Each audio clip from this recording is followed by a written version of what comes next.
오늘 하나님 말씀은 시편 23편 1절로 6절까지 말씀입니다. 앞에 말씀이 있고요. 시편 구약 성경 같이 우리가 읽도록 하겠습니다. 여호와는 나의 목자시니 내게 부족함이 없으리로다. 푸른 풀밭에 누이시며 쉴만한 물가로 인도하시는도다. 내 영혼을 소생시키시고 자기 이름을 위하여 의의 길로 인도하시는도다. 그를 두려지 않을 것은 주께서 나와 함께 하심이라. 주의 지팡이와 막대기가 나를 안위하시나이다. 주께서 내 원수의 목전에서 내게 상을 차려주시고 기름을 내 머리에 부으셨으니 내 잔이 넘치나이다. 내 평생의 선하심과 인자하심이 반드시 나를 따르리니 내가 여호와의 집에 영원히 살리로다. 아멘. 아멘. 우리 한 번 더 기도하고 말씀을 나누도록 하겠습니다. 하나님 아버지 감사합니다. 저희가 오늘도 주의 전에 모여서 주의 말씀을 상고합니다. 주의 성령께서 우리 마음 가운데 이 말씀을 비추어 주시고 이 말씀을 통하여 주님을 알게 하시며 기도의 제목이 일어나게 하시며 주의 생명의 능력을 또한 경험할 수 있도록 하나님 도와 주시옵소서. 우리 가운데 하나님의 사랑으로 묶어주시고 성령의 끈으로 하나님 묶어주셔서 믿음의 공동체, 기도의 공동체, 이 사명을 잘 감당하는 미디에이터 될 수 있도록 하나님 축복해 주시길 원합니다. 함께하여 주옵소서. 예수님의 이름으로 기도합니다. 아멘. 아멘. 지난주에 수련회가 되게 좋았습니다. 참석하지 못하신 분들은 아쉬울 텐데 다음에 꼭 와주시기를 바랍니다. 수련회를 생각해 보면서 어떻게 좀 표현할까 하다가 제가 고안을 정말 많이 했는데 저를 따라해 보시면 아마 수련회의 의미가 잡히게 될 것 같습니다. 자, 집게 손가락 2개를 펴보세요. 박수를 쳐보세요. 자, 손가락 2개를 펴보세요. 박수를 쳐보십시오. 3개를 펴보세요. 박수를 쳐보세요. 4개를 펴보세요. 박수를 쳐보세요. 5개 다 펴보세요. 박수. 저희가 지난주에 수련회에서는 이런 마음을 가졌어요. 각각 모여있을 때, 흩어져 있을 때는 힘이 연약하지만 주의 이름으로 모여서 하나의 공동체가 되고 믿음의 공동체, 사랑의 공동체, 섬김의 공동체, 선교의 공동체, 이게 주님 비전을 함께 미디에이터로 나누게 되었을 때 정말 영적으로는 우리와 같은 그런 박수 소리가 저는 들려왔다고 생각이 듭니다. 할렐루야. 그렇죠? 그래서 먹을 것도 풍성하고 또 왕들이 목욕했던 온천도 있었고, 그렇죠? 또 정말 은혜로운 찬양도 있었고, 또 무엇보다 좋은 골드바가 있었는데 저 집에 가보았더니 골드가 다 초콜릿으로 바뀌어가지고 되게 마음에 속이 상하신 분들은 또 진짜 하나님만을 간구하는 마음을 가지시기를 주의를 부탁을 드립니다. 정말 지난주 수련회가 좋았고요. 여러분들이 이 땅을 살아가면서 믿음의 공동체, 정말 믿음의 식구들이 함께 있구나 생각을 하고 우리 홀로 걸어가는 그 길이 아니라 주님이 동행하는 길이고 믿음의 용사가 된 우리 성도들이 동역하는 길이다 생각을 하시면서 더 용기를 내고 주신 사명 감당하는 여러분들 시기를 주의 이름으로 축원합니다. 자, 오늘 시편 23편은 우리 전도사님 말씀도 있었지만 집집마다 그런 액자가 많이 걸려있는 아주 유명한 내용이기도 합니다. 여호와는 나의 목자시니라는 그러한 말씀으로 시작하는 그러한 내용이죠. 시편 23편 이렇게 이사할 때마다 집에 걸어놓기도 하고 또는 집에 선물할 때마다 액자나 말씀으로 있는 내용이 많아서 선물하기도 쉽고 또 내용도 되게 짧아서 우리가 많이 암송하는 그러한 말씀이기도 합니다. 예배 끝나고 나면 암송하지 못하면 집에 돌려보내지 않겠습니다. 여러분들이 말씀을 정말 암송하셔야 돼요. 시편 23편이 이렇게 사랑을 받는 이유가 무엇이겠습니까? 사실 모든 성도들뿐만이 아니라 이 목가적인 분위기를 아는 사람은 목자가 있고 양이 있고 목자의 인도를 따라서 양이 편히 쉬고 안식하는 그런 모습을 바라보면서 그냥 그림이 떠오르고 마음에 평안과 위로가 몰려온다라는 거죠. 진짜 샬롬이 오는 거죠. 원래 우리나라 사람이 원래 히브리어 샬롬을 알기 전에도 우리는 비슷한 발음을 알고 있어요. 살롬, 죽일 놈들 이런 거, 그렇죠? 뭐 오사라 이렇게 별 많이 있었는데, 근데 예수를 믿고 나면 살롬이 샬롬이 되는 거죠. 정말 평안을 구할 수 있고 정말 원수를 위해 축복하는 마음도 갖게 되고 이 땅 우리가 살아갈 때 하나님의 평안을 전하는 우리가 분명히 되는 것이 아니겠습니까? 시편 23편이 정말 유명한 이유 중에 한 가지는 시편 23편의 저자가 누구라고요? 다윗이 지었던 신앙의 고백이기도 합니다. 여러분, 다윗은 어떠한 사람이었을까요?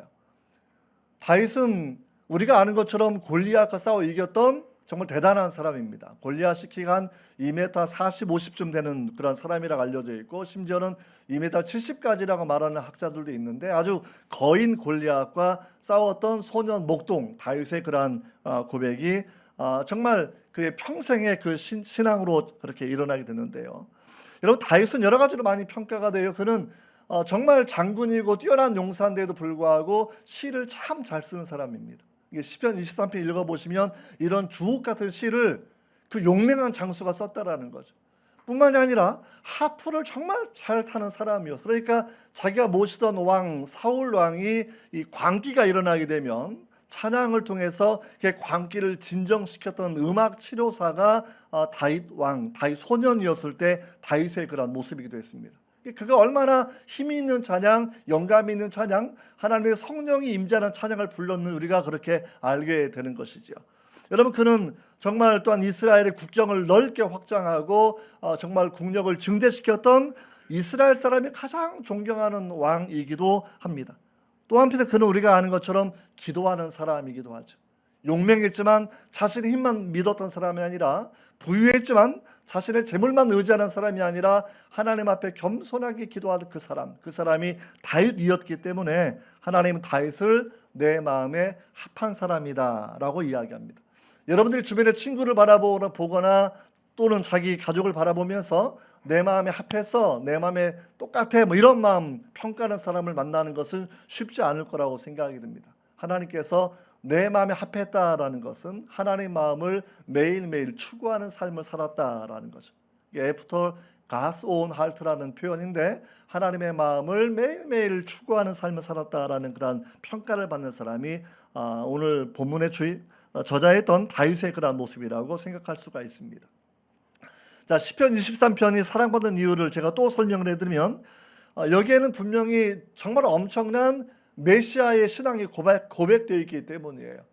23편을 바라보면 그냥 아주 평화로운 장면이 있지만 사실은 23편의 의미가 있으려고 하면 22편을 읽어보시면 돼요. 22편은 예수께서 십자가에 죽으시는 장면이 예언된 메시아 시편입니다.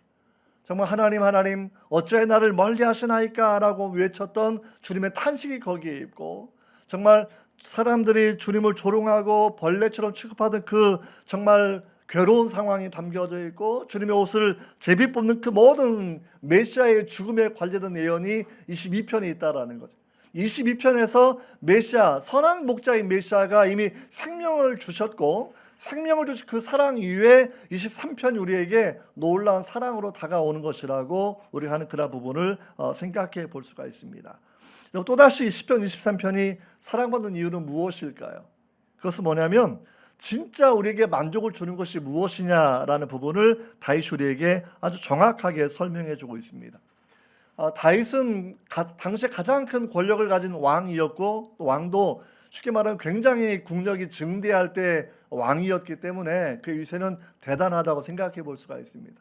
그래서 자기 마음의 평생의 소원이 하나님의 성전을 짓는 것이었고 하나님의 성전을 짓기 위해서 사실은 많은 재산을 모아서 국가의 국력에 해당되는 국부도 모았고 개인 재산도 모아서 솔로몬에게 그 모든 것들을 넘겨주었습니다.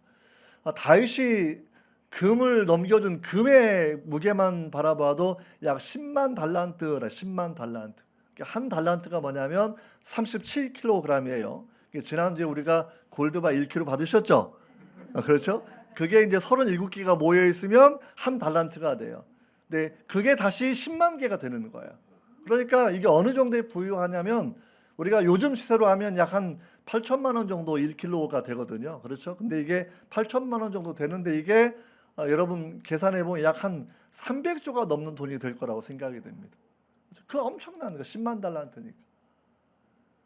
여러분, 근데 그럼에도 불구하고 다윗은 말하기를 자기 참된 만족은 그런 내가 많은 부를 모았기 때문에, 내가 왕이 되었기 때문에, 내가 용맹한 장군이기 때문에 여기에서 자기의 만족을 찾은 적이 없다라는 부분, 우리가 오늘 말씀을 통해서 알게 되는 거죠. 여러분, 시편 23편이 목가적인 풍경입니다만 내용을 바라보면 원수도 거기에 존재합니다.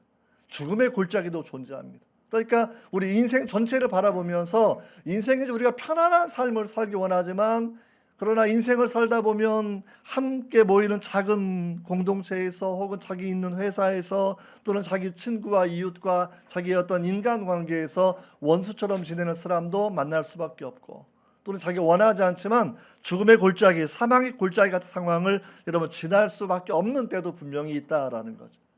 23편은 우리가 여러 가지 해석을 많이 하는데, 목자와 양의 하루의 일상을 표현하고 있는 아주 목가적인 풍경이다, 이 평안으로 바라보는 관점도 있고요. 성도의 일생 전체를 평가하는 것이다. 그래서 정말 성도의 아침에서 저녁으로 표현될 때까지, 우리가 태어나서 성장하고 사역을 감당하고 하나님 나라 갈 때까지 인생을 표현하는 것이다 라고 생각하기도 하고, 영성신학의 그런 차원에서는 하나님은 누구인가, 그리고 나는 누구인가, 그리고 우리는 어떻게 해야 구원을 받는가라는 부분에 대한 답변을 주는 것이 오늘 말씀이기 때문입니다. 자, 시편 23편 성경을 좀 펴시고요. 우리가 한 구절 한 구절 바라보면서 말씀을 함께 나누어 보기를 원합니다. 자, 1절 한번 같이 읽어보시죠. 1절 시작. 여호와는 나의 목자시니 내게 부족함이 없으리로다. 아멘. 정말 쉽죠? 쉬운데 이 말씀을 우리가 히브리어 원어로 바라보기 약간 내용이 다른데, 여호와는 나를 목양하시니라는 표현입니다. 여호와는 나의 목자다, 약간 정적인 표현인데 히브리어로는 동적인 거예요. 여호와는 나를 목양하고 있다라는 거예요. 현재 진행형입니다. 그래서 다윗은 고백하기를 하나님이 나를 지금도 돌보시고 인도하시고 지금도 나를 살펴보시는 분이기 때문에 내게 부족함이 없다라는 그런 고백을 하고 있다라는 거죠. 근데 사실은 다윗의 이 표현을 바라보면서 저는 마음에 감동이 되는 것이, 하나님이 나를 목양하신다라는 이러한 하나님의 돌보심을 바라보는 관점뿐만이 아니라 자신을 평가할 때에 나는 양과 같다라는 다윗의 신앙 고백이 그렇게 마음에 와닿게 되는 거예요. 처음에 말씀드린 것처럼 그는 용맹한 장군입니다. 대단한 무용의 능력을 가진 그런 사람이지 않겠습니까? 그래서 오죽하면 사울 왕은 천천이고 다윗은 만만이라고 그 많은 백성들이 다윗의 용맹함을 칭송했던 사람이기도 하거든요. 그러니까 맨니 남자다운 남자죠, 사실은요. 남자다운 남자.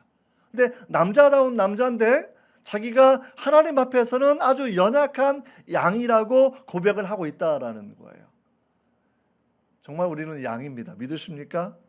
그럼 자기 성씨가 있죠. 김씨, 이씨, 최씨, 박씨가 있죠. 그러면 뒤에다가 양을 붙여보세요.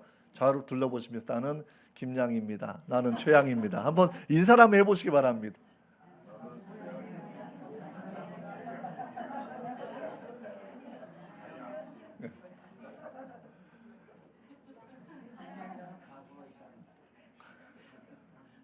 좀 쑥스러워하시는 분 상당히 많이 있는 것 같은데, 그렇죠? 아주 내가 남성다운 남성인데 웬 양? 근데 정말 남성다운 남성이었던 다윗이 자신을 양으로 고백하고 있다라는 거예요. 여러분, 왜 여러분 이렇게 양으로 고백을 하도록 하겠습니까? 여호와는 나의 목자다라는 그런 표현, 이 로이라는 단어를 로이가 목자라는 그런 말인데, 여호와가 나를 목양하시는 분이다라는 표현이 구약 성경에 약 60번 정도 기록이 돼요. 60번 정도. 하나님께서 나를 목양하신다라는, 그러면 나는 양인데 양의 그런 기본적인 4가지 특징이 있다라는 것이죠. 여러분, 양은 어떠한 특징을 갖고 있겠습니까? 양은요, 실제로는 두려움이 많은 동물이라는 거죠. 양은 자신을 보호할 만한 능력도 없습니다.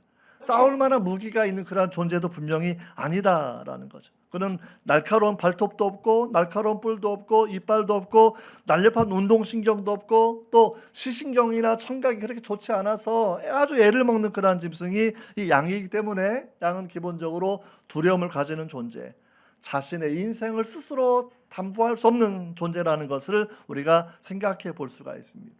그리고 두 번째는 양은 깨끗해 보이는 흰털이 있는데, 근데 실제 양을 키워본 사람들의 이야기에 의하면 양은 되게 더러운 존재입니다. 그러니까 워낙 털이 많아서요. 오염 뭐 여러 가지 것도 많이 묻고, 그래서 양에게서 가장 더러운 부분은 이 백가죽이에요. 백가죽. 마치 소나 돼지를 키워보면 백가죽이 더러운 것처럼 양은 특별히 털이 많은데 오염된 것들이 많이 묻으니까 이 백가죽이 가장 더럽거든요. 가장 더러워지는 그런 존재, 쉽게 더러워지는 존재라는 것을 그렇게 생각해 볼 수가 있는 거죠. 그래서 예수님께서 선한 목자라고 말씀하시는데, 선한 목자가 잃어버린 양을 찾으면 어깨에 둘러매고 오신다고 얘기하는 표현은 굉장한 사랑의 표현입니다. 가장 더러운 것도 개의하지 않고 너무나 기뻐서 어깨에 메고 둘러오시는 모습을 우리가 그렇게 생각해 보게 되는 거예요. 여러분, 정말 더러워지는 존재이기 때문에 양에게는 용서의 은혜가 분명히 필요합니다. 요한일서 1장 7절 말씀인데 같이 한번 읽어보도록 하겠습니다. 그 아들 예수의 피가 우리를 모든 죄에서 깨끗하게 하실 것이요. 같이 읽어 시작. 그가 빛 가운데서 계신 것 같이 우리도 빛 가운데 행하면 우리가 서로 사귐이 있고 그 아들 예수의 피가 우리를 모든 죄에서 깨끗하게 하실 것이요. 제가 중간부터 읽었습니다. 아무튼 마음이 급해가지고. 네, 정말 중요한 건 예수의 피가 우리를 모든 죄에서 깨끗하게 하시는 것. 양에게는 정말로 이런 은혜가 필요하다라고 생각해 볼 수가 있겠죠. 또한 양은 방향 감각이 없는 그런 존재이기도 하고, 그리고 양은 되게 고집스러운 동물이기도 합니다. 양은 자기가 원하는 것을 굉장히 고집하고 가는 그런 존재여서 양을 만약에 목자가 돌보지 않으면 양은 꼭 자기가 간 길로만 가요. 그리고 황무지가 되도록 모든 풀을 다 뜯어내고요. 그리고 땅을 똥이나 기생충으로 오염시키고, 그래서 양을 목자가 돌보지 않으면 목초지가 엉망이 되고 오염되고 결국은 살 수 없는 곳이 된다라는 것도 우리가 분명히 알 수 있게 되는 것이죠. 여러분, 양의 이런 모습 바라보면, 이 양을 키우는 목자의 모습을 바라보면 목자의 삶이 쉽지 않습니다. 우리가 다윗의 고백을 바라보면 사무엘상 17장 34절로 35절에 기록되어 있는데, 다윗이 소년이었을 때 이렇게 목양을 열심히 했다고 이야기하고 있어요. 한번 같이 읽어보도록 하겠습니다. 다윗이 아버지의 양을 지킬 때에 사자나 곰이 와서 양떼에서 새끼를 물어가면 내가 따라가서 그것을 치고 그 입에서 새끼를 건져내었고, 그것이 일어나 나를 해하고자 하면 내가 그 수염을 잡고 그것을 쳐 죽였나이다. 다윗 소년이 얼마나 용맹했냐. 이게 10대였는데도 불구하고 자기 양을 지킬 때에 사자와 곰과 싸웠다라는 거. 자기가 아주 용맹한 사람입니다. 그러니까 다윗이 그러니까 하나님의 은혜로 골리앗을 이겼지만 이 사람은 장군이 될 만큼 무용이 뛰어난 사람인 것은 분명하다라는 거예요. 아주 용맹한 사람이에요. 용맹한 사람. 그래서 사자나 곰이 왔을 때 우리는 어떻게 하겠습니까? 저는 아주 유명한 선교사의 비유가 생각이 나요. 선교사가 아프리카에 선교하러 갔는데 워낙 밀림이 깊으니까 안내자가 없으면 다닐 수가 없습니다. 그러니까 안내자가 늘 있어야 되는데 갑자기 안내자가 막 도망쳐 버리는 거예요. 밀림을 지나가다가. 왜 그러지 하고 봤더니 세상에 거기에 큰 사자가 앞에 사자가 있는 거예요. 어떻게 되겠어요? 그래서 사자가 자기는 밀림을 도망쳐도 생존할 능력이 없고 워낙 독충도 많고 이러니까 그럼 내가 이제는 기도하고 죽어야 되겠구나 생각을 하고 무릎을 꿇고 기도하는데 아무리 기도해도 사자가 자기를 먹지 않는 거예요. 그래서 두려워서 이렇게 보고 사자를 보니까 사자가 기도를 하고 있는 거예요. 그래서 너무나 감동이 돼가지고 야, 정말 내 기도 응답하셨구나 생각하고, 근데 무슨 기도하고 있는 거지? 들어보니까 일용할 양식을 주셔서 감사합니다. 뭐 이런 기도하겠습니다. 좀 썰렁한 농담입니다. 그렇죠? 어쩌면 우리는 이 선교사의 마음처럼 사자나 곰을 만나면 어쩌면 당황할 수밖에 없는 상황이었겠지만, 다윗은 자기 양을 지키기 위해서 생명을 걸었던 사람이라는 거죠. 사실 하나님께서 다윗에게 한 나라를 맡기기를 결정하신 이유는 이러한 맥락입니다. 한 마리 양을 위해서 자기 생명을 걸었던 목자의 자질을 충분히 보였기 때문에 양 한 마리를 위해서 생명을 걸었다고 하면 내가 백성을 맡길만 하다라고 하나님이 평가하셨다라는 거예요. 굉장히 중요한 대목이 우리가 그렇게 생각해 볼 수가 있습니다. 여러분, 그런데 이렇게 목자가 부단히 노력하지만 양에게 딱 한 가지, 양은 정말 자신을 보호할 능력도 없고 두려움만 가득하고 쉽게 더러워지는 그러한 존재이지만, 그러나 양에게 좋은 장점 한 가지가 있는데 목자의 음성에는 전적으로 순종한다라는 겁니다. 목자의 음성은 듣고 목자가 가라면 가고 서라면 서고 부르면 따라가는 그런 양의 특징을 우리가 바라보면서 우리가 다윗처럼 우리는 하나님의 양입니다 고백했을 때는 내가 주님의 음성을 듣는 영적인 귀가 있어야 한다라는 거예요. 내가 주의 음성을 들을 수 있고 내가 주의 음성에 순종할 수 있고 그 은혜가 있어야 한다라는 거죠. 저는 제 친구 중에 하나가 심한 소아마비를 앓았던 여 선교사님이 계셨어요. 친한 친구인데 사실은 많이 배운 분이 아니었어요. 그런데 너무나 복음의 열정이 가득하니까 이슬람 지역 선교하다가 또 하나님 은혜 가운데 미국에 있는 뉴욕 대학 근처에서 캠퍼스를 위해 중보기도 하고 이렇게 이제 YM 간사로 일을 하는 그런 분이었습니다. 영어도 잘 되지 않고 이러니까 자기가 6개월 동안 땅 밟는 기도를 한 거예요. 캠퍼스를 막 다니면서 하나님 이 학생들을 위해 내가 일하기 원하고 기도하기 원하고 사역하기 원합니다 라고 하면서 6개월간 기도했을 때 6개월 만에 들려왔던 주님의 음성, 너는 내 말을 순종하겠느냐라는 한마디 말씀, 다른 건 없습니다. 나중에 결국 그 자매가 영어가 좀 능숙하게 되어서 그래서 정말 영어로 그 일들을 감당하고 뭐 자비량 선교사처럼 일하는 YM 간사지만 그렇게 훌륭하게 사역하는 것도 제가 바라본 적이 있어요. 중요한 건 우리가 하나님의 음성을 듣는 그 일들. 참 세상 소리는 잘 듣거든요. 근데 우리가 하나님의 음성, 내 영혼에 부르시는 하나님의 그 음성을 듣는 것이 우리에게 분명히 필요하다라는 거죠. 여기까지 가야 내게 부족함이 없다라는 말이 우리는 진정 의미 있게 다가오게 되는 겁니다. 내가 왕이기 때문에 내가 수백조 원의 재산을 가지고 있기 때문에 내가 용맹한 장군이기 때문에 내게 부족함이 없다라는 것이 아니라 여호와가 나를 목양하고 내가 그분의 양이 되었기 때문에 내가 부족함이 없다라는 그러한 실존의 신앙 고백을 여러분 다윗이 하고 있는 걸 우리가 바라보게 됩니다.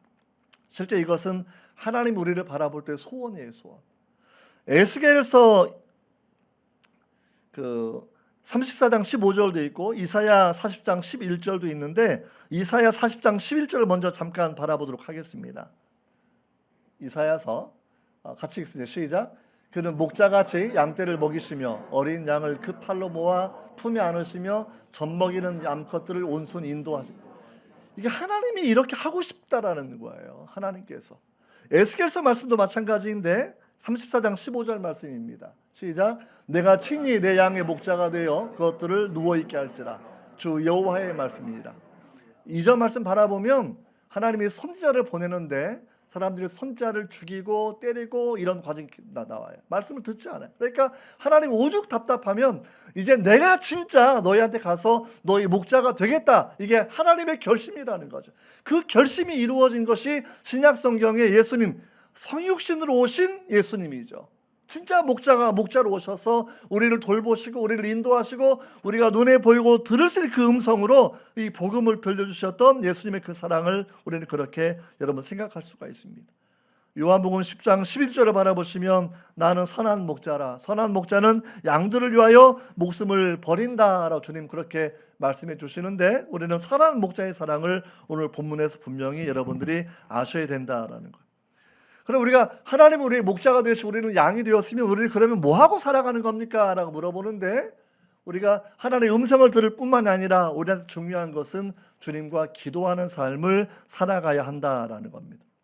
기도 중에 우리가 잠언 29장을 바라보면 아주 유명한 기도가 있어요. 29장 30장 바라보면 30장에 아굴의 잠언이라는 표현이 아굴의 잠언. 야게의 아들 제가 좀 읽어드리면요. 잠언 30장 1절에 이 말씀은 야게의 아들 아굴의 잠언이니, 이 아굴이 누구냐면 당시에 잠언을 솔로몬의 잠언을 편집하고 모았던 랍비예요. 랍비. 얼마나 지혜로운 사람입니까? 솔로몬이 이 일을 맡길 만한 사람이었다라는 거죠. 근데 그가 1절부터 그가 9절까지 놀라운 기도를 쓰고 있는데, 이게 아굴의 기도를 알려줘 유명한 기도를 하고 있는데 그가 이렇게 이야기합니다. 나는 다른 사람에게 비하면 짐승이라. 아니 그 랍비가 자신을 말하기를 자신은 짐승과 같다라는 거예요. 내게는 사람의 총명이 있지 않다라고 말하면서 자기가 원하는 것은 3절에 바라보면 나는 하나님의 거룩함을 아는 그 지식을 내가 갖고 싶다라는 거예요. 이게 성도의 신앙 고백입니다. 하나님을 알고 싶은 것, 하나님 보내신 자를 알고 싶은 것, 하나님의 거룩함을 알고 싶은 것, 여러분 이러한 소원이 분명히 있어야 한다는 거죠. 근데 저가 기도하는 것 두 가지인데 어떤 기도하고 있느냐라고 하게 되면 7절을 바라보면 정말 유명한 기도 잘 들어보세요. 내가 두 가지 일을 주께 구하였사오니 내가 죽기 전에 내게 거절하지 마시옵소서. 두 가지를 구하는 겁니다. 죽기 전에 거절하지 마십시오. 첫 번째가 뭐냐면 헛된 것과 거짓말을 내게서 멀리하옵시며, 헛된 것과 거짓말을 내게서 멀리하옵소서라는 기도가 첫 번째 기도예요. 세상은 거짓말하는 그런 사회입니다. 과장하는 그런 사회입니다. 네, 성도가 추구할 것은 진리, 겸손, 정직한 마음으로 살아가는 거겠죠. 하나님 앞에서. 하나님은, 사탄은 거짓의 영이지만 하나님은 정직한 영이시죠. 순결한 영이죠. 거룩한 영이죠. 우리가 하나님을 닮아가는 과정 가운데 필요한 것들은 허탄한 거짓말 내게서 멀리하게 하시옵고 라고 이야기하고, 두 번째 기도 제목이 나를 가난하게도 마시옵고 부하게도 마시옵고. 이것은 부자가 되게 하지 말라라는 기도가 아니고요, 돈에 좌우되는 사람이 되지 말도록 기도하는 겁니다. 일체의 비결을 배워나가는 거죠. 가난하게 하시면 가난한 대로 살아가는 겁니다. 부유하게 하시면 부자의 덕목을 가지고 베풀며 섬기며 살아가는 것이겠죠. 그래서 이 아골의 유명한 그 기도가 우리가 배워야 되는 그런 기도이고, 정말 솔로몬이 총회에서 잠언을 편집하게 했던 놀라운 지혜자가 했던 두 가지 기도. 허탄한 말, 거짓말을 내게서 멀리하게 하시옵고, 나로 부유하게도 가난하게도 하지 마시옵고 오직 주님의 양식으로 나를 먹이시옵소서라는 그러한 기도를 그가 하는 것을 우리가 여러분 바라보게 됩니다. 정말 하나님이 목자라고 하면, 우리가 그분의 양이라고 하면 우리는 주님께 기도하는 삶을 살아야 합니다. 빌립보서 4장 11절에 이르시는 것처럼 내가 궁핍함으로 말하는 것이 아니라 어떠한 형편에든지 내가 자족하기를 배웠느라. 모든 일에 배부르며 배고픔과 풍부와 궁핍에도 일체의 비결을 배웠느라. 일체의 비결을 배우는 것이 성도가 배워야 되는 마음이라고 생각할 수가 있는 거죠. 내가 장군일지라도, 내가 왕일지라도, 내가 목동이었을지라도, 이게 다윗 삶이 참 드라마틱한데, 목동일 때도 그는 만족했고요, 장군일 때도 만족했고요, 도망자로 살아갈 때도 만족했고요, 왕일 때도 만족했고요, 하나님을 추구했을 때, 하나님 마음에 합한 사람이 되었을 때는 그는 정말 복된 삶을 살았고, 하나님을 떠나게 되었을 때 그는 때로 범죄하고 때로 죄악 가운데 넘어지는 그런 모습을 우리가 보였던 것을 우리가 기억하게 됩니다. 자, 우리가 그러면 이제 시편 23편의 2절로 넘어가 보도록 하겠습니다. 2절 같이 읽어봅니다. 시작. 그가 나를 푸른 풀밭에 누이시며 쉴만한 물가로 인도하시는도다. 정말 좋은 내용이죠. 푸른 풀밭에 눕는 양들. 제가 유행가를 제일 처음 배웠던 것은 아주 제가 초등학교 때인데 라디오에 흘러나오는 노래였어요. 저 푸른 초원 위에 그림 같은 집을 짓고 사랑하는 님과 함께 한오백 년. 이게 얼마나 감동적인 노래였는지 그때 교회를 다닐 때가 아니었거든요. 노래 나오는데 야, 정말 사랑하는 님과 함께 초원 위에 그림 같은 집을 주고 한 500년 살고, 이게 정말 얼마나 감동적이, 그래 마음에 소원을 가지고 살았고, 사실은 나중에 그 사랑하는 님은 예수님으로 바뀌어져야 되는 거겠죠. 500년이 아니라 영생을 누리는 마음으로 바뀌어져야 되는 거겠죠.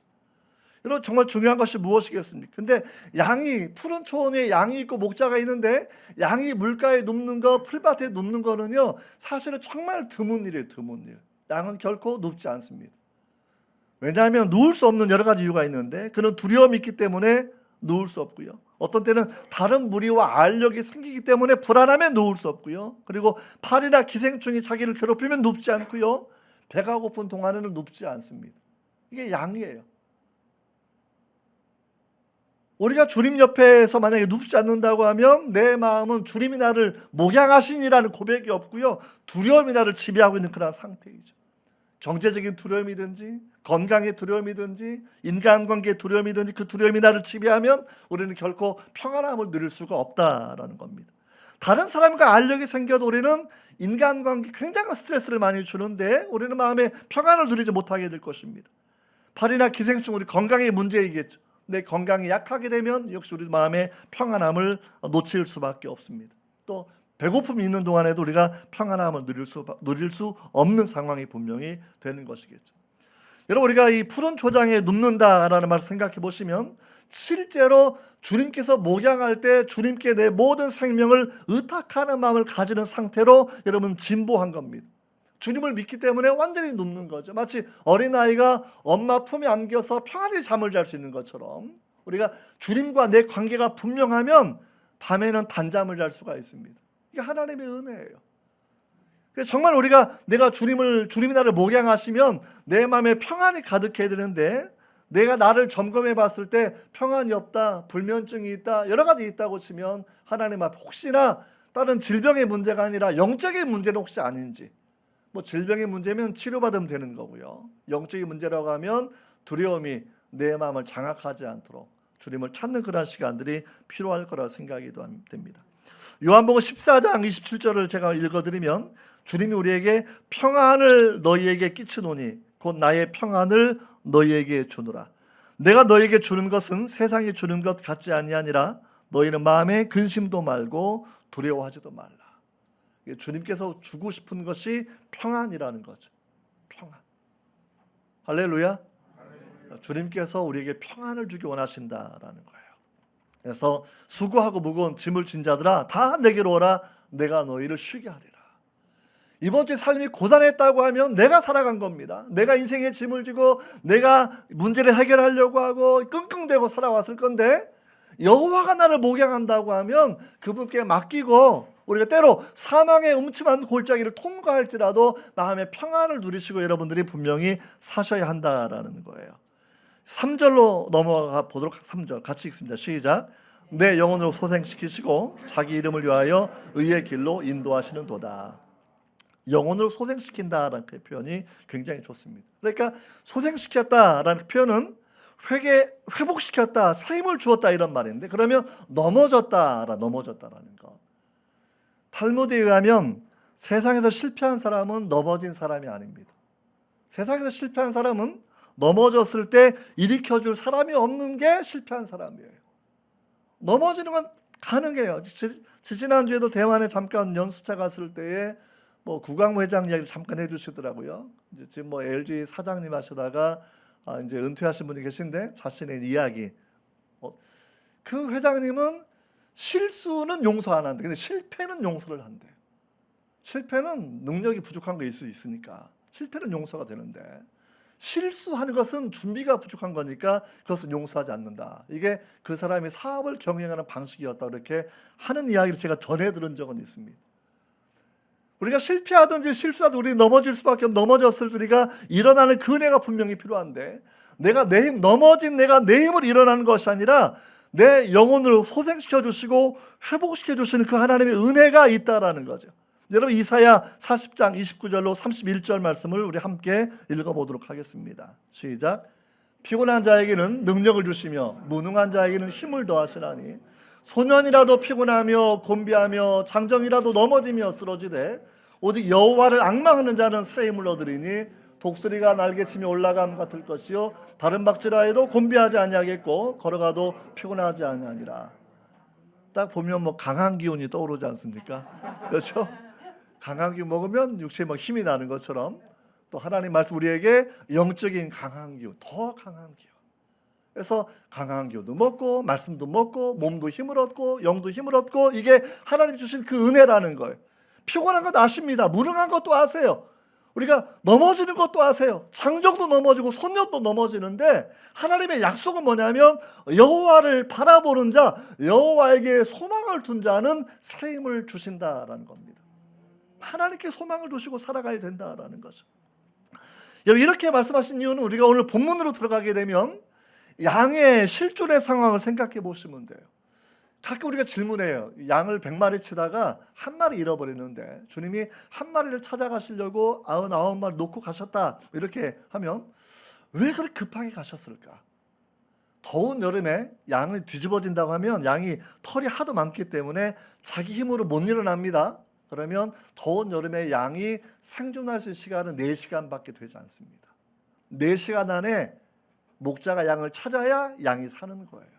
특히 이스라엘 지역은 뜨거운 광야이지 않습니까? 우묵한 곳을 걷다가 양이 기우뚱하고 넘어지게 되었을 때, 털이, 우리가 가끔 뉴스 보면 털이 뭐 수북한 양이 가끔 이렇게 발견돼 가지고 혼자 걷지도 못하거든요. 워낙 털이 너무 자라서. 그래서 이제 털을 막 벗기는 그 일들을 제가 유튜브에서 본 적도 그렇게 있었습니다. 여러분, 우리가 이걸 정말 잘 보셔야 돼요. 양은 넘어질 수밖에 없는데, 우리가 인생을 살면서 넘어지고 넘어지는 것, 어쩌면 우리가 유한한 존재이기 때문에 당연한 것이니까 너무나 스스로를 하나할 필요는 분명히 없습니다. 중요한 건 우리는 우리를 일으켜줄 분이 있다라는 거죠. 내 손을 붙잡고 내 실수를, 어느 회장님은 실수는 용서 안 한다 그러지만 우리 심지어 내 실수마저도 용서해 주시고 내 실패마저도 감싸 안아 주시고 넘어진 자 쓰러진 자 일으켜 주시고 세워 주시고 새로운 힘을 주셔서 독수리 날개치며 날아가는 것처럼, 보셨나요? 독수리 날개치며 날아가는 거 정말 대단하게 여러분 공중을 선회하지 않습니까? 우리에게 그러한 삶을 원하시는 것이 하나님의 은혜다라고 바라보게 되는 겁니다. 그래서 우리가 예배드리면 영적인 강한 기운을 먹는 시간입니다. 할렐루야. 그래서 우리가 낙심했다가 새 힘을 얻는 것, 용기를 얻는 것, 소망을 얻는 것, 이게 하나님의 은혜라고 분명히 생각합니다. 여러분, 마치 양이 털이 깎지 않으면 넘어질 수 있는 것처럼 우리한테 넘어지게 되는 것들은 뭐가 있냐면, 히브리서 12장 1절을 바라보시면 죄의 문제가 있겠죠. 히브리서 12장 1절 같이 한번 읽어보도록 하겠습니다. 이러므로 우리에게 구름같이 둘러싼 허다한 증인들이 있으니 모든 무거운 것과 얽매기 쉬운 죄를 벗어버리고 인내로서 우리 앞에 당한 경주를 보며, 모든 무거운 것들, 경주자가 자신의 몸을 최대한 가볍게 하는 것처럼 반대로 우리가 무거워지는 것 조심해야 되고요. 그리고 얽매기 쉬운 죄, 이것도 우리가 분명히 경계하고 살아가야 됩니다. 늘 이 죄악의 문제, 습관의 문제를 바라보면서 하나님을 회개하고, 회개를 통해서 우리가 정말 하나님께서 원하셨던 것들, 회개하면 영혼이 소생하게 되는데, 소생하게 되면 인생의 새로운 목적이 주어지는 것이 하나님의 이름을 위하여 의의 길로 인도해 주시는 겁니다. 이제 나를 위한 삶이 아니고요, 하나님의 이름과 연관된 성도가 되었다라는 거죠. 그러니까 정말 내 자녀가 나랑 연결되어 있고 내가 내 부모님과 연결되어 있는 것처럼 우리가 하나님의 자녀가 되면, 우리가 잘하면 예수님 말씀하시죠. 너희 선한 행실을 통해서 너희 천붓게 영광이 돌려지게 하라는 거예요. 내가 잘하면 하나님이 영광 받으시는 겁니다. 할렐루야. 내 자녀를 통해서도, 내 기업을 통해서도 하나님께 영광 받게 하는 것, 이것이 성도의 인생의 목적이라고 우리에게 말씀을 그렇게 해주고 있는 것이죠. 저는 또다시 마음에 신기한 것은 다윗이 영혼이라는 단어를 썼다라는 부분이 마음에 참 많이 와닿습니다. 장군이니까, 왕이니까 외형적인 것만 신경 쓸 것처럼 보이는데, 그는 내면의 생명, 내면의 영혼에 대해서 깊이 마음을 기울이고 있다라는 거죠. 우리가 아침마다 화장품도 바르시죠?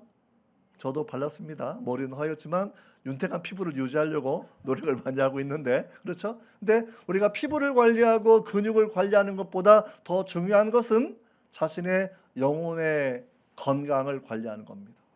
그렇죠? 내 마음의 건강을 관리하는 것이겠죠. 성을 빼앗는 자보다 여러분 마음을 잃어버리는 자, 이게 더 큰 여러분 슬픔이라고 성경 우리에게 설명해 주고 있습니다. 자, 4절로 넘어가고 4절 같이 읽습니다. 시작. 사망이 음침한 골짜기로 다닐지라도 해를 두려워하지 않을 것은 주께서 나와 함께 하심이라. 주의 지팡이와 막대기가 나를 안위하시나이다. 네, 사망이 음침한 골짜기가 있다라는 거죠. 평지만 있는 것이 아니라 골짜기가 있고 골짜기를 통과해야 되는데, 마치 죽음의 그림자가 드리워진 상태처럼 보이는 곳, 우리가 그러한 곳도 여러분 지날 수밖에 없습니다. 그러나 필요한 것은 우리가 주님께서 나와 함께 하시는 신앙의 고백이 우리한테 분명히 있으면 그 자체가 문제가 되지 않는 것이죠. 그러니까 어두운 밤이 되게 되면 어린아이가 부모님 손잡고 가면 두려움을 떨치고 갈 수 있는 거예요. 부모님의 손을 놓쳤을 때 아이들이 두려워하는 것이겠죠. 우리가 선한 목자, 우리가 우리를 위해 생명을 주시는 선한 목자를 분명히 알고 있다고 하면, 우리는 선한 이 정말 죽음의 골짜기, 사망의 음침한 골짜기를 우리는 두려워하지 않습니다.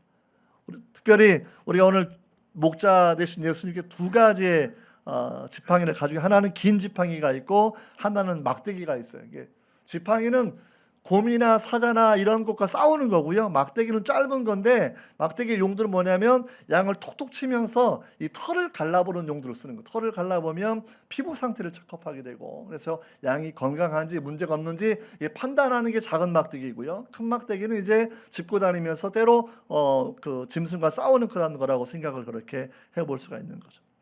여러분, 중요한 것은 주님은 우리의 영적인 상태에 많은 관심을 가지고 있습니다.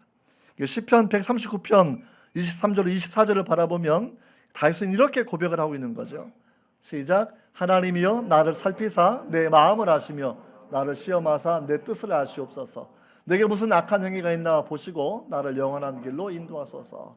그래서 우리 마음을 하나님 앞에 내어놓고, 하나님, 내가 순전한 마음 갖기 원하고, 깨끗한 마음 갖기 원하고, 정직한 마음 갖기 원하고, 반대로 말하면 거짓이 들어오고 시기가 들어오고 질투가 들어오고 분노가 들어오면 내 영혼의 건강한 상태가 아니다라는 그런 부분을 우리가 분명히 생각해 보셔야 돼요. 또 한 가지 4절은 그런 영적으로 말을 의미만 가지는 것이 아니라 그 신약 시대 지도자였던 클레멘트, 주 96년경 살았던 교회 지도자인데, 그분은 인생의 마지막 종점을 넘어서서 하나님 나라에 가는 이 과정으로 설명하고 있습니다. 그래서 언젠가 한번 인생을 떠나야 된다는 것이죠. 그렇죠? 그래서 인생을 한번 떠날 때 우리가 선한 목자 인도하심을 따라서 그분의 나라로 가야 되는 것인데, 이런 신앙교회 목자와 나의 그런 돈독한 관계, 내가 주님을 의지하고 살아가는 것, 이것이 분명히 필요하다라고 설명하고 있죠. 로마서를 바라보면 사도 바울이 그 부분을 잘 표현하고 있습니다. 로마서 8장 35절과 39절까지 말씀이 한번 읽어보도록 하겠습니다. 시작. 누가 우리를 그리스도의 사랑에서 끊으리요? 환난이나 곤고나 박해나 기근이나 적신이나 위험이나 칼이라. 내가 확신하노니 사망이나 생명이나 천사들이나 권세자들이나 현재일이나 장래일이나 능력이나 높음이나 깊음이나 다른 어떠한 피조물이라도 우리를 우리 주 그리스도 예수 안에 있는 하나님의 사랑에서 끊을 수 없다. 요 부분이거든요. 왜 두려워하냐면 하나님의 사랑이 끊길 수 있다라고 생각하기 때문에, 그건 오해하는 거예요. 오해하는 것. 하나님의 사랑이 우리를 끊어낼 존재가 아무도 없습니다. 선지일도 천사도 죽음도 권세자들도 어떠한 것도 어떠한 피조물도 우리를 끊어낼 수 없다라는, 왜? 하나님의 사랑은 강한 사랑, 강한 사랑. 피를 주고 사신 그 사랑이라는 거지. 그래서 누가 내 손에서 내 양을 빼앗아 가겠느냐, 이거 주님이 선언하시는 그런 내용인데, 우리는 주님의 그 능력과 약속을 믿지 못했을 때에는 때로 감개도 두렵고 떨고 재채기도 두렵고 떨고 이런 마음을 여러분 가지고 살아갈 수밖에 없다라는 거죠. 여러분, 주님의 마음을 여러분 바라보십시오. 주님은 선한 목자입니다. 선한 목자는 지팡이, 사나운 짐승을 물리치는 지팡이를 가지고 있고, 그 다음에 막대기, 양들을 인도하고 양들을 보살피는 도구를 가지고 있는데, 매일매일 우리를 돌보시는 하나님의 사랑이 여기에 있다라고 여러분 생각합니다. 이제 5절로 넘어가면 이제 끝이 다 와 갑니다. 5절 같이 읽습니다. 시작. 원수의 목전에서 내게 상을 차려주시고 기름을 내 머리에 부으셨으니 내 잔이 넘치나이다. 자, 원수의 목전, 사탄의 목적이죠. 근데 우리가 이 밥을 먹는 공동체를 생각을 해보시면 돼요. 유대인들 같은 경우에도 우리도 마찬가지인데 아무나 밥을 같이 먹지 않아요. 우리 학생들 같은 경우에도 식사 때가 되면 혼자 먹는 게 싫으니까 밥고라는 모임이 있어가지고 서로 막 연락해가지고 어느 식당에서 만나자. 그렇죠. 밥을 함께 먹죠, 친구들이랑. 혼자 가서 뻘쭘하게 혼자 먹지는 않거든요. 밥을 내가 누구랑 함께 먹는가, 이게 굉장히 중요한 것이겠죠. 근데 5절은 뭐냐면, 주께서 내 원수의 목전에서 내게 밥상을 차려주신다, 잔치상을 차려주신다라는 거예요. 함께 식사하는 거. 제가 초등학교 4학년 때 반장을 처음 할 때, 반장의 특권이 뭐냐면 선생님과 교탁에서 식탁에서 함께 밥을 먹는 거였어요. 물론 반장도 월 반장이고 한 달밖에 안 한 반장이지만, 그렇죠? 어느 선생님이 저를 반장으로 임명해 주셨을 때 얼마나 신이 나고 흥분했는지 몰라요. 그리고 그 한 달 동안, 4주 동안은 저는 김치를 싸가지고 왔지만 선생님과 화려한 도시락 반찬을 함께 나누면서 그 엄청난 특권을 누렸던 그 마음. 이게 선생님과 내가 함께 밥을 먹는 것. 내가 그 신분으로 올라가는 거겠죠. 청와대에서 부르면 다들 또 올라가요. 왜냐하면 대통령과 함께하는 식탁의 기쁨을 누리기 위해서입니다. 우리가 가지는 최고의 식탁은 뭐냐면 하나님이 베풀어 주시는 식탁이라는 거죠. 그것은 말씀의 잔치입니다. 우리는 매일 주의 말씀 묵상할 때 영적인 식탁을 대할 수가 있고, 말씀을 대할 때마다 주의 약속은 뭐냐면 원수의 목전에서 내게 밥상을 베풀어 주셔서 내 사람이야, 손대지 마라고 주님이 말씀하시는 거죠. 내 사람이야, 내가 함께 밥 먹는 식구야. 이게 주님의 놀라운 선언이라는 거예요. 얼마나 놀라운 하나님의 약속이 여기에 있겠습니까? 그리고 밥상을 받을 뿐만이 아니라 기름으로 내 머리에 바르셨다, 동백기름 머리에 바르는 게 아니라, 이게 병든 양을 치료하는 방식은 기름통에 담갔다 꺼내는 겁니다. 기름을 발라주는 거예요. 기름을 바른다라고 얘기하는 것은 우리의 상한 몸과 상한 마음을 주님께서 치료하기를 원하신다라고 하는 그러한 말씀을 우리가 여기에서 여러분 알게 되는 겁니다.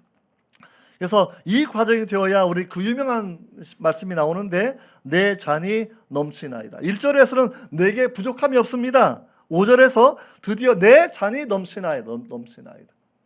여러분 어떠한 잔을 가지고 계십니까? 텅 빈 잔? 반밖에 안 찬 잔? 그러니까 무언가 더 채워야 되고 이런 여러분 갈급한이 아니라 주님과 나의 관계가 올바르게 되면 우리는 넘치는 잔을 갖는 사람이 되었다라는 거예요. 축복의 통로가 되는 것이고 평안의 통로가 되는 것이고 기쁨의 통로가 되는 것이고 주님의 사랑을 여러분 전하는 우리가 분명히 되는 것이 아니겠습니까? 이게 하나님의 놀라운 은혜다라는 거죠.